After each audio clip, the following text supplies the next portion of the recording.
like speaking this way. Oh, darn. I'm going to make you move. Alrighty. So I was invited here for Independent Bookstore Day here at the Corvallis Book Bin. It's a very fun time. I loved planning it with everybody, and it got me inspired. So I wrote this song. It's called Bookstore Day by Cali.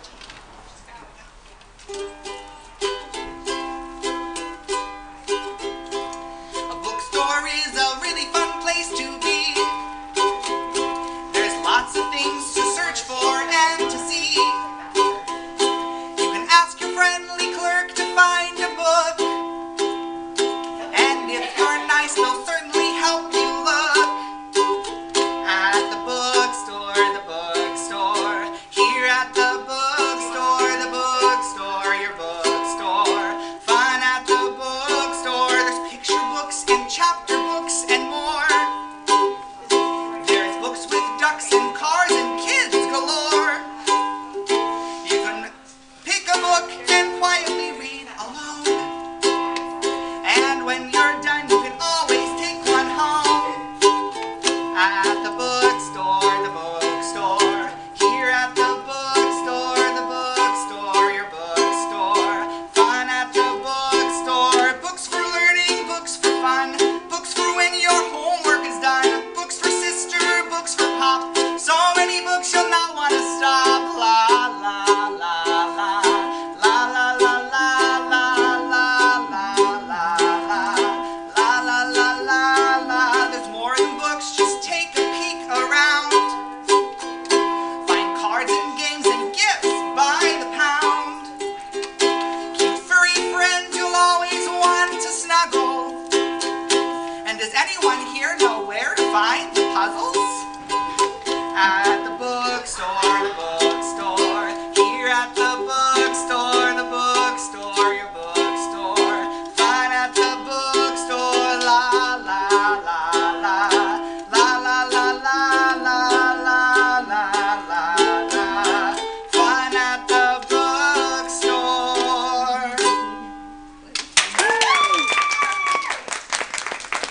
As you can see, this is my type crowd right here. Thank you. You just saw a song premiere. Isn't that exciting? Yeah, very exciting. You can see you guys are pumped. So, again, my name is Cali. I'm a local performer here in Pocatello, and Corvallis. I'm from Pocatello, and I used to do reading times there with my really good friends at the library, and I'm so excited finally to be coming here to read stories with you all today. Hi, how are you doing? Good. We're doing a reading time. If you guys would like to come sit, you're totally welcome. Okay, I'm going to use the restroom now. Alrighty.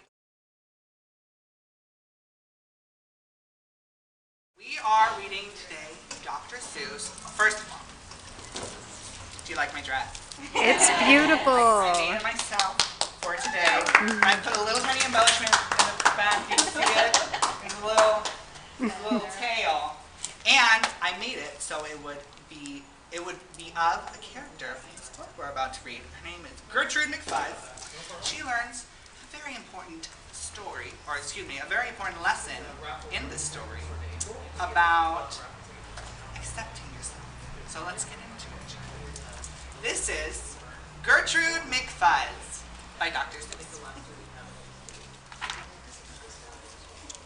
There once was a girl bird named Gertrude McFuzz, and she had the smallest plain tail ever was. One droopy droop feather. It's all that she had, and oh, that one feather made Gertrude so sad. For there was another young bird that she knew, a fancy young birdie named Lala Lee Loo.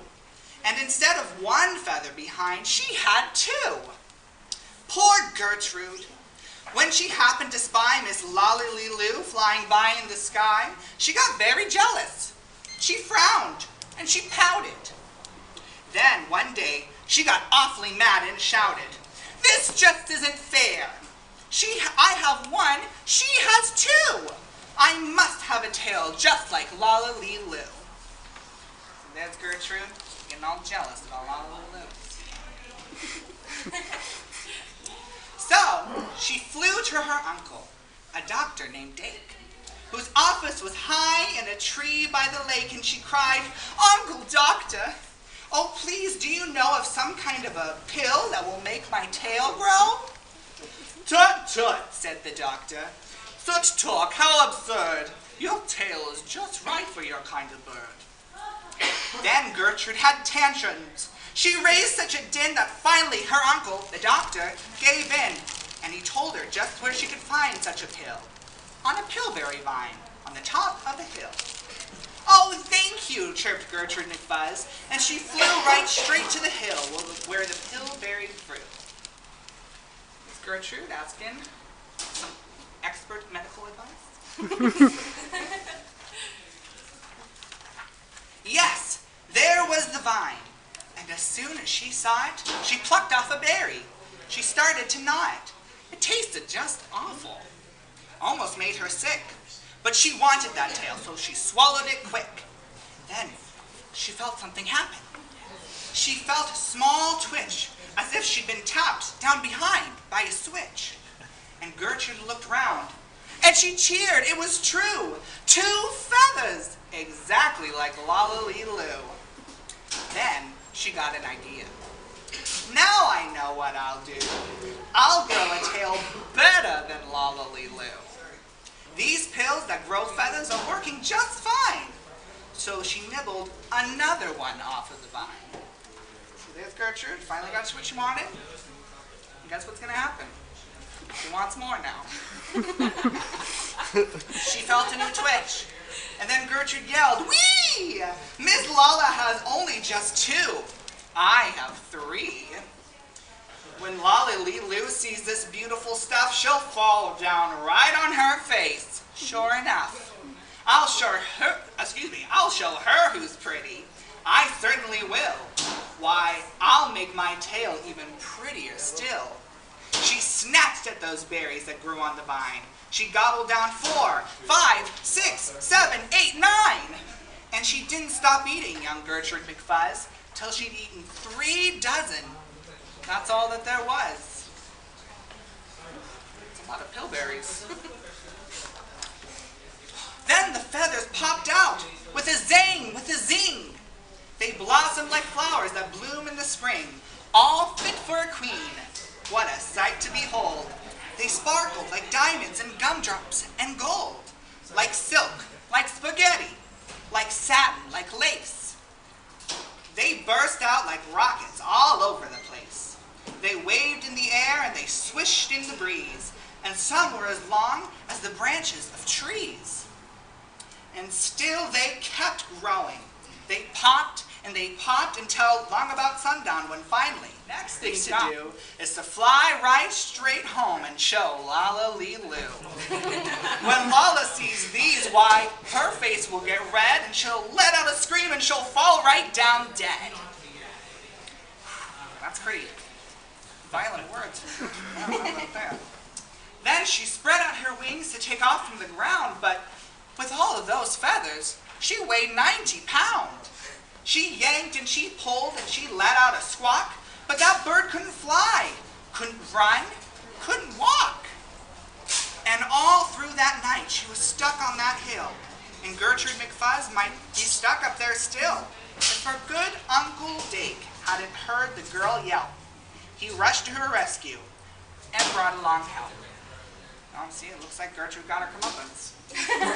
Ain't too many pillberries, that girl. To lift Gertrude up almost broke all their beaks, and to fly her back home, it took almost 2 weeks. And then it took almost another week more to pull out all those feathers. My, Gertrude was sore. And finally, when all the pulling was done, Gertrude behind her again had just one. That one little feather she had as a starter. But now, that's enough, because now she is smarter. Yay! Story of Gertrude McFuzz.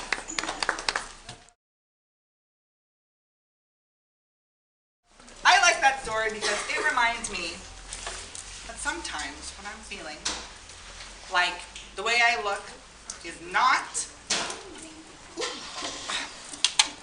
up to standards, imaginary or not, that it's okay just to be me.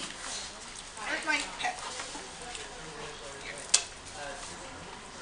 So, this is a song that I sing to myself when I'm feeling a little down in the dumps about the way I look. If you somehow get along with it, feel free to sing along.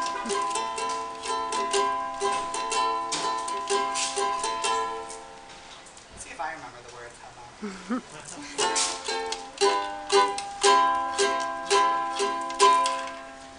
look at the sky, look at the sea, look at those clouds, then look at me. I'm pretty. What I am is pretty. Look at the flower, look at the tree, look at those birds, then compare them to me. I'm pretty. What I am is pretty. Everything looks different, as individual as it can be. But who's to say that what looks funny to you might not be simply gorgeous to me? Look at the flowers and all the beauty you see. Did you ever think you'd find something as pretty as me? I'm pretty. What I am is pretty. And that's the way I'm always gonna be.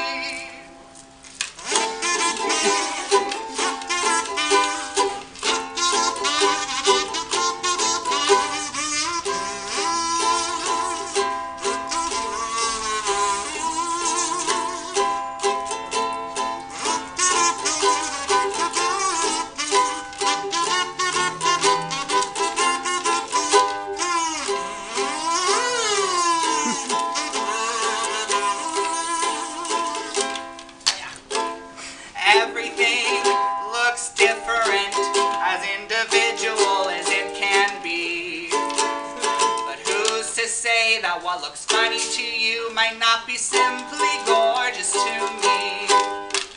Look at the stars and all the beauty you see. Didn't you ever think you'd find something as pretty as me? I'm pretty. What I am is pretty.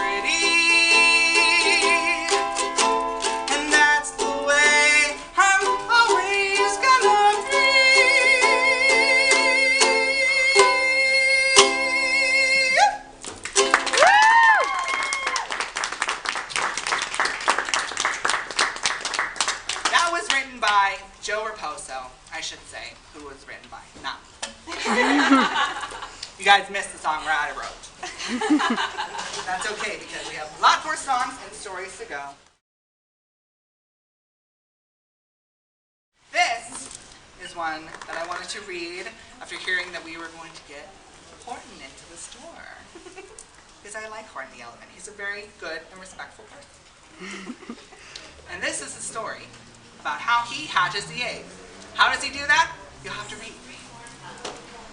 This is Horton Hatches the Egg by Dr. Seuss. I need to take a breather with my water.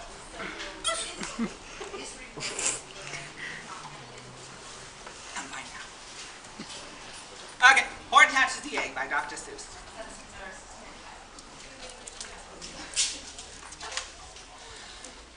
Sighed Maisie, a lazy bird hatching an egg. I'm tired and I'm bored. I've got kinks in my leg. From sitting, just sitting here day after day. It's work. How I hate it. I'd much rather play.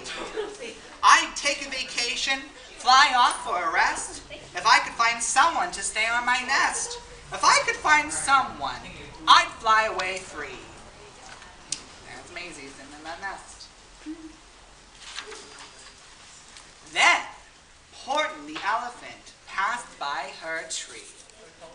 "Hello," cried the lazy bird, smiling her best. "You've nothing to do and, oh, I do need a rest. would you like to sit on the egg in my nest? The elephant laughed. Why, of all silly things, I haven't feathers and I haven't wings. Me on your egg? Why, that doesn't make sense. Your egg is so small and, well, ma'am, I'm so immense. Tut tut, answered Maisie. I know you're not small, but I'm sure that you can do it. No trouble at all. Just sit on it softly. You're gentle and kind. Come, be a good fellow. I know you won't mind. Oh, I can't, said the elephant. Please, said the bird. I won't be gone long, sir. I give you my word. I'll hurry right back. Why, I'll never be missed. There's Maisie, making her pleased Horton. Very well, said the elephant. Since you insist, you want a vacation, go fly off and take it. I'll sit on your egg and I'll try not to break it. I'll stay and be faithful. I mean what I say.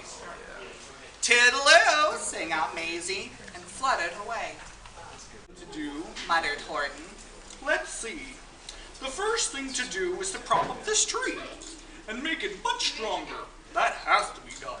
Before I get on it, I must weigh a ton. There's Horton making preparations. Very good, probably majored in engineering.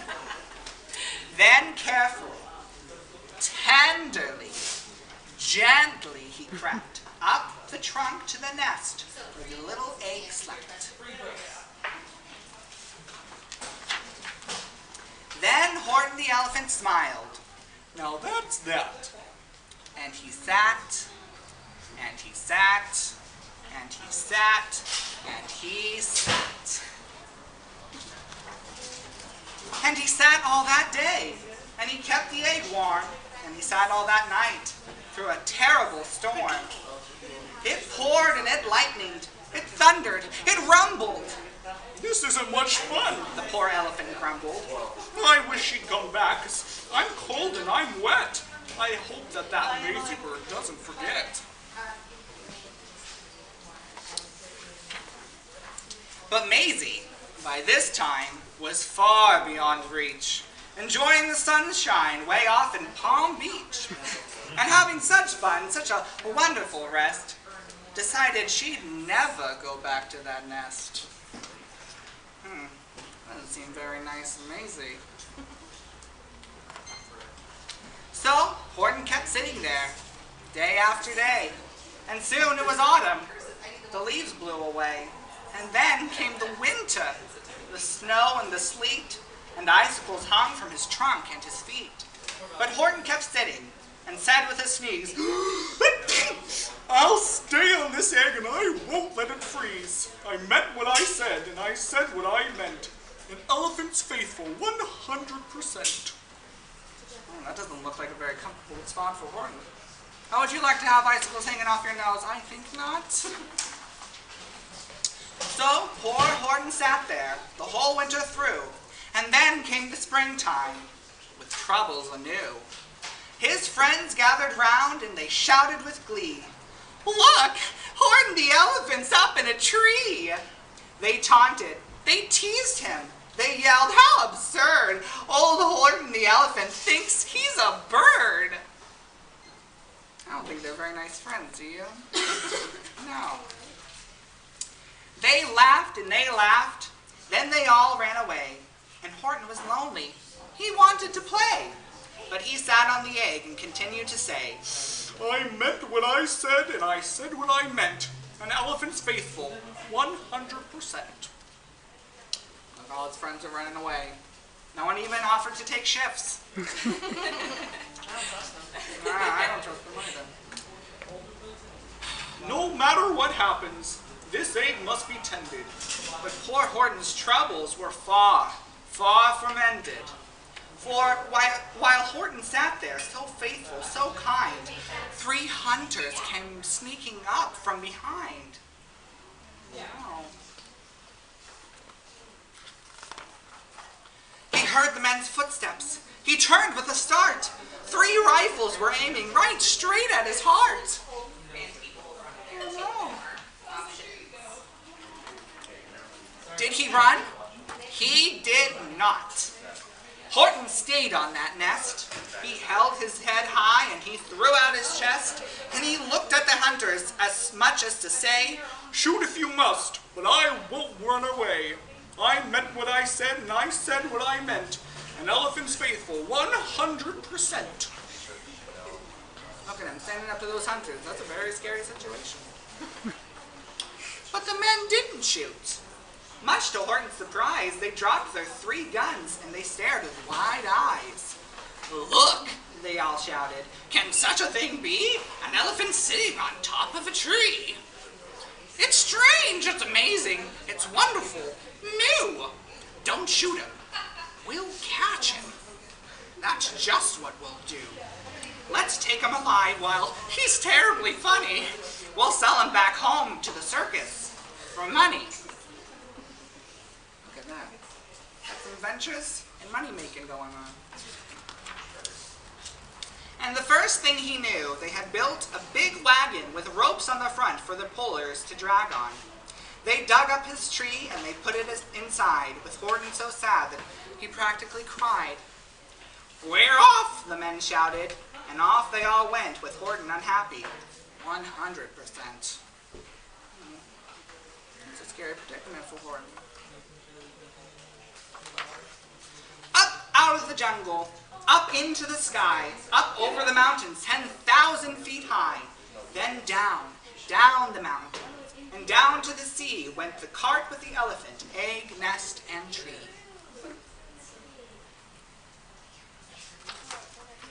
Then out of the wagon, and onto a ship, out over the ocean, and ooh, what a trip. Rolling and tossing and splashed with the spray, and Horton said day after day after day, I meant what I said, and I said what I meant, but oh, I am seasick 100%. Ooh, that's not a very fun time for Horton. See, his eyes are like... After bobbing around for 2 weeks like a cork, they landed at last in the town of New York.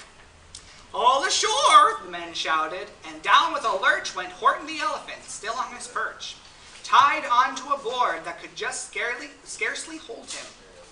Bump! Horton landed, and then the men sold him. Sell him on the dock. What's going to happen to Horton? I don't know. Sold to a circus. Then, week after week, they showed him to people at 10 cents a peek. They took him to Boston, to Kalamazoo, Chicago, Weehawken, and Washington, too. To Dayton, Ohio, St. Paul, Minnesota, to Wichita, Kansas, to Drake, North Dakota.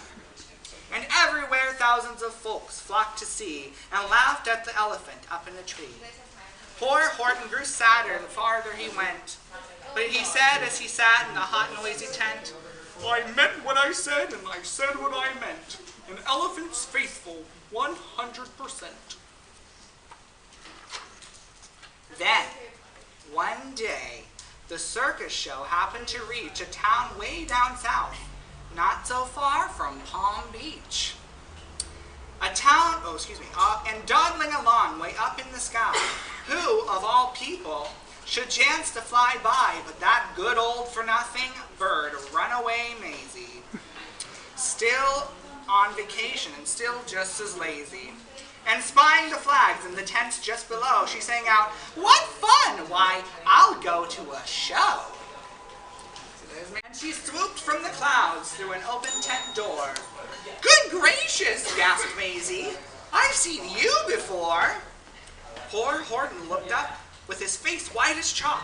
He started to speak, but before he could talk, there rang out the noisiest, ear-splitting squeaks from the egg that he'd sat on for 51 weeks. A thumping, a bumping, a wild, alive scratching.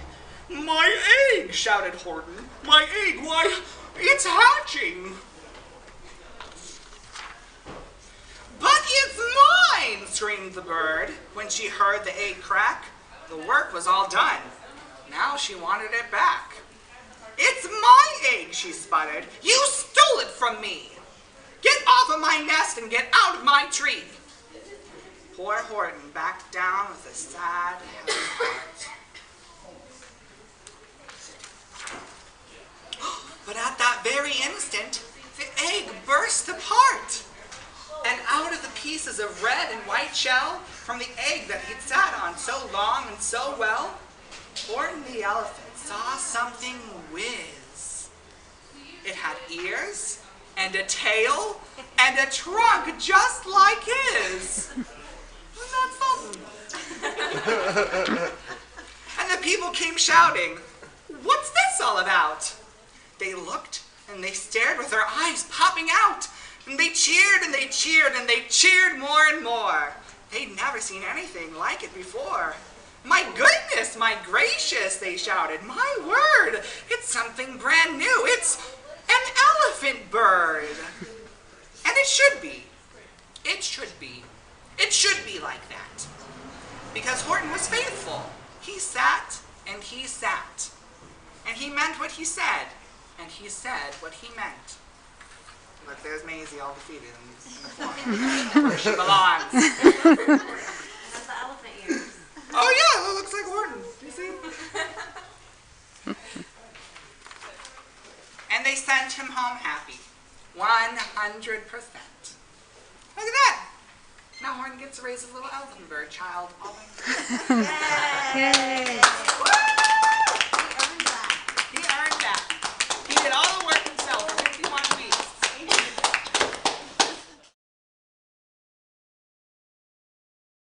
Okay. I am so glad that you guys came out, even though it's mostly my coworker. But hi. Thank you. Where did my pick go?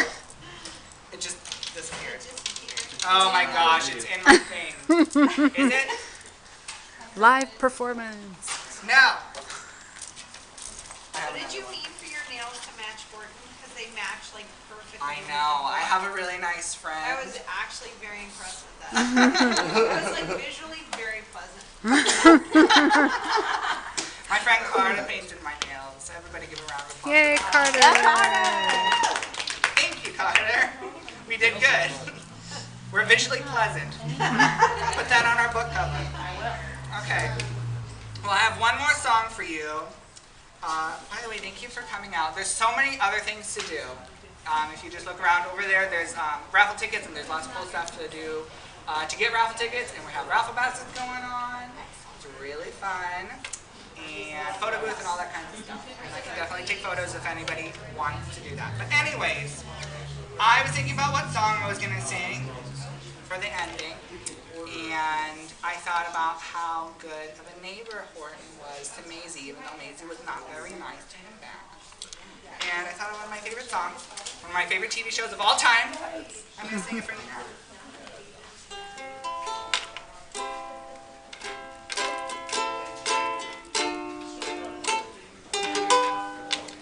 It's a beautiful day in the neighborhood, a beautiful day for a neighbor. Won't you be mine? Could you be mine? It's a neighborly day in this beauty wood, a neighborly day for a beauty. Would you be mine? Could you be mine? I have always wanted to have a friend just like you. I've always wanted to live in the neighborhood with you. So let's make the most of this beautiful day. Since we're together, we might as well say, won't you be mine? Could you be mine? Won't you be my neighbor? Won't you please, won't you please, please won't you be my neighbor? Guess what?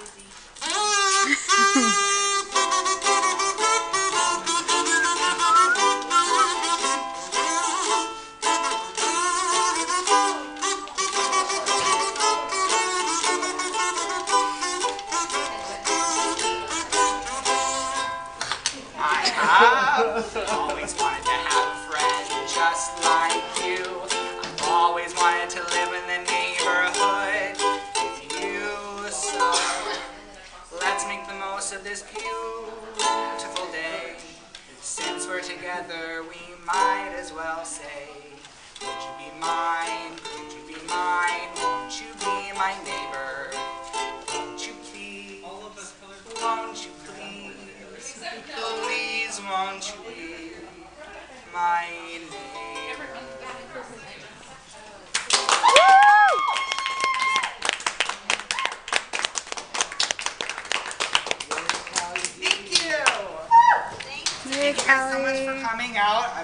to do this for a very long time, and hopefully we will do it again, but I can't promise anything. You made that dress last night?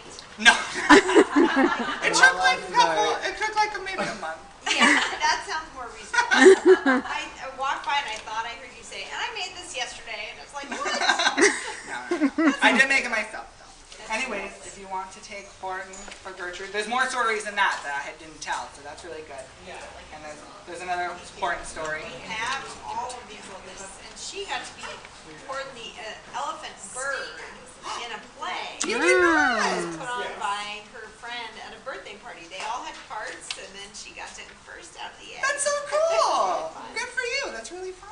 I was just underneath the chair.